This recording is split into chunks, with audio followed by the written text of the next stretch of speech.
Yo, what's up guys, it's Soulecta. My UK Garage course is out via Mixtank now, and to celebrate the launch of my new album, I'm providing a free music production course on how to produce vocals.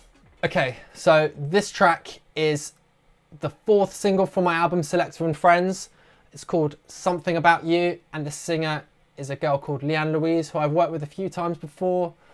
She's really good, and I'm going to show you how all the processing and everything I've done to make the vocals stick, to make the vocals stick out in the mix, and and cut through. So I've got the vocal down here. These are the stems. Obviously, I've chopped in bits and bobs that work from the stems that she sent over. I'm crazy when it comes to you, yeah. Daydreaming about the things. So the first thing I've done is I've used the UAD auto-tune, but only a little bit. Try and keep it natural as possible. So the real-time advanced. The key is in C minor, so every time with auto-tune, everything that you always want to make sure that you've got it in the right key, of course. So make sure you know the key of your song. Most dance music's in minor key, so that's quite easy. So yeah, chosen C minor. And the main thing I use really is the retune speed. So having it at 33, it does affect the sound, but it doesn't make it too sure or too sort of T-Pain. So I'm crazy when it comes to you, yeah. Daydreaming about the things that I want. If I have it on 0, obviously you get that really kind of... Daydreaming about the things that I want to do. I'm careful when it comes to giving my heart. I'm taking... We like to have it at 33, keep it a bit natural. She's a good singer anyway, so it doesn't need serious amounts of tuning anyway. I'm crazy when it comes to you, yeah. Daydreaming about... So after that, I throw on one of my favorite plugins for vocals, the UAD Solid State Logic Channel Strip. So I'll do a bit of EQ. I've shelved off some of the low end down here at 200 Hertz, and then I've done a low pass filter up to 12K. I also like to boost at 10K for vocals, especially if it's an unprocessed vocal. I like to give it a nice boost at 10K. So that's all the EQ. And again, I put some compression on it as well. Basically crank the threshold up, and it just keeps the dynamic range more together. Followed by some EQ. Now here I've just cut out some of the low end. I know that the SSL itself has actually cut out low end down here, but I've also done it as well in the Pro Q, and I've also cut out some of the muddiness and a little boost there. All right, so the next thing that I do is de-essing. So I've got a UAD, I use the UAD Precision de-ess, that's really good. And I find a section of the vocal where there is an S. So let's just have a little listen. When it comes to giving my heart, I'm taking it off of my sleeve. So sleeve maybe. My sleeve. It's quite annoying really doing this, but it's the best way how you get a precise de-ess. I mean, there's not really much difference. Let's see if... Oh baby, put it there and don't give me, 'cause I'm gonna get scared, 'cause I'm gonna get scared, get scared. So pick here. Get scared.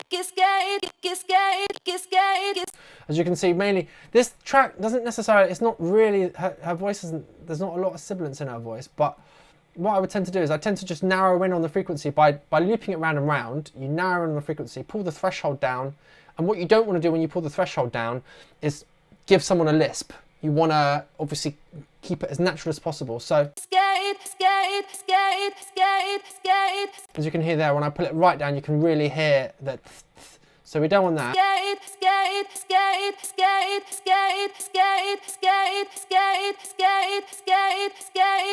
Maybe something like that. The frequency you can also sort of. As you can see, this meter here, when if you're getting a lot of gain reduction, then you're really hitting the right frequency. So take it off. Put it up a little bit. Again, there's not a lot of S's in the lyrics either, so it's not really a problem. But if you do come across vocals that are very sibilant, then yeah, just go get yourself a de-esser. I again like the UAD stuff, but there's loads out there, and just make sure you pinpoint the frequency where the S is the most prevalent, and just turn the threshold, pull the threshold down, and it should combat it. But again, you don't want to give someone an unnecessary lisp, unless that's the effect that you want, of course. So following from that, I've also got a manipulator on here. So this is just giving us a bit of stereo spread.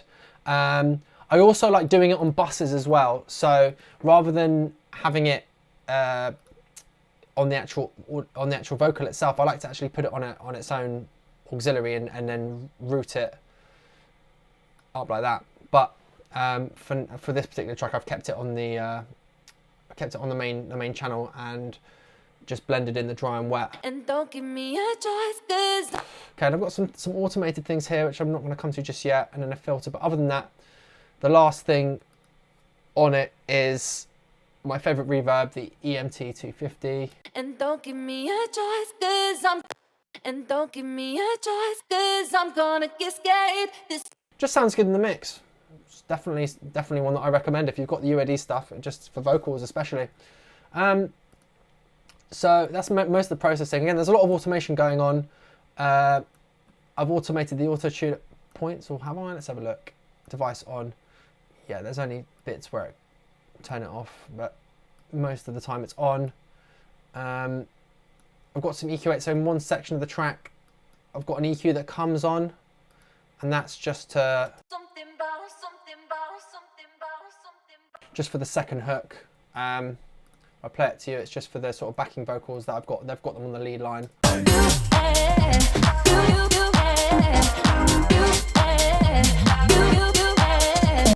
So yeah, and I've got some echo on there as well, which obviously is, I use Replica XT for that,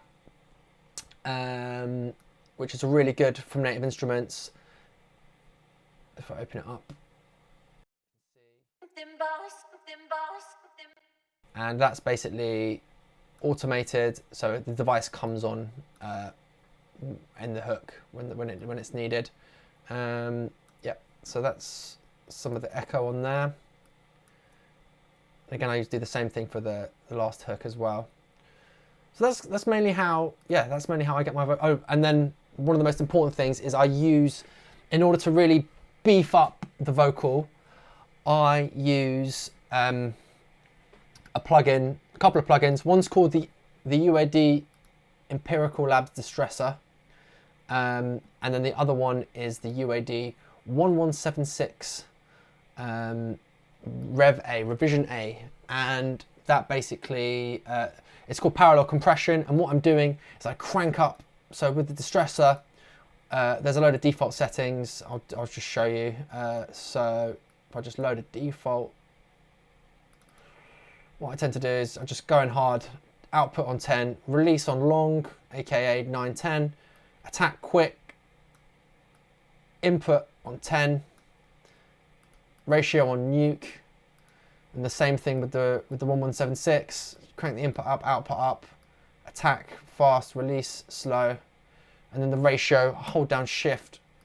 Normally that becomes like that. Normally I just hold down shift and crank up the ratio as well, so it's brutal.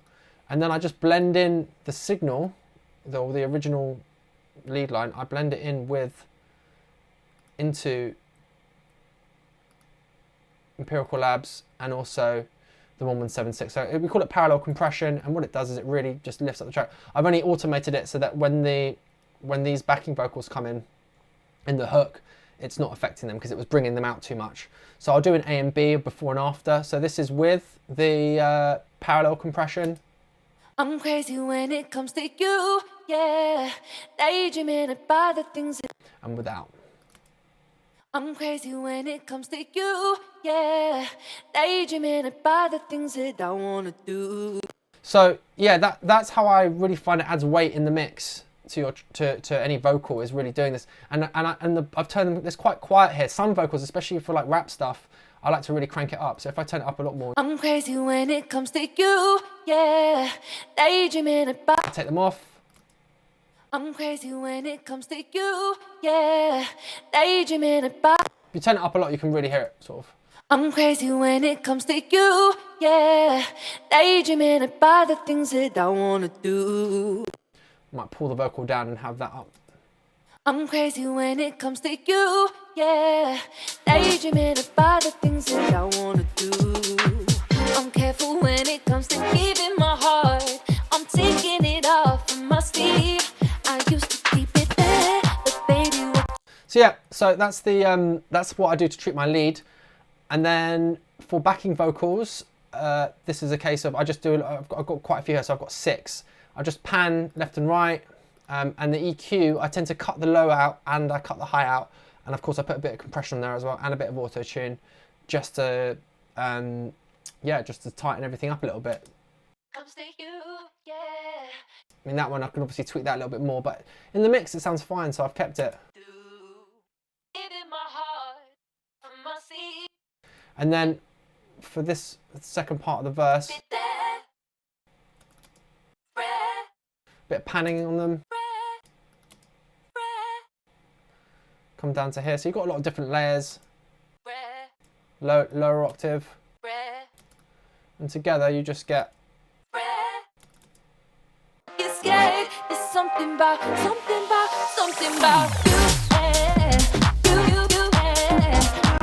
Which then leads us on to vocal chops. So for vocal chops, pretty much just a case of I just throw in the UAD SLL solid state logic again. Similar setting, well basically the same settings as what I use for the lead vocal. EQ, cut off the low end, make sure there's no mud, yeah, any low end on there, just so that's all gone. And then throw in another EQ there, I wanted something a bit more precise. And then we've got a filter as well for that's automated down the line. Another manipulator to give it some spread. Reverb, and I've sidechained it as well. So when it's only got a slight sidechain. Yeah, it's just a slight sidechain, but it just helps it pump, you know.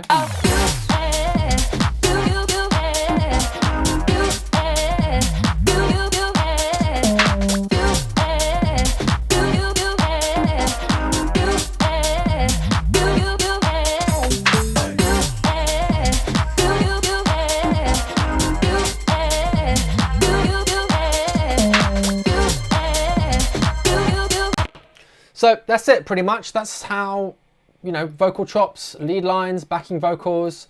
It's just some of the techniques that I use in order to get a radio quality, professional sound. And especially for garage music, like it's all about the vocals. It's you know, they're very prominent, and the more kind of vocal tracks and songs that are within garage, the more the more the genre will grow, because it will, you know, it will get out to more people. There's only so much you can do making dubby kind of underground music that isn't very vocal. If we can actually get some good songs out as garage artists and stuff, then you know, we can really smash it. So yeah, pretty much it.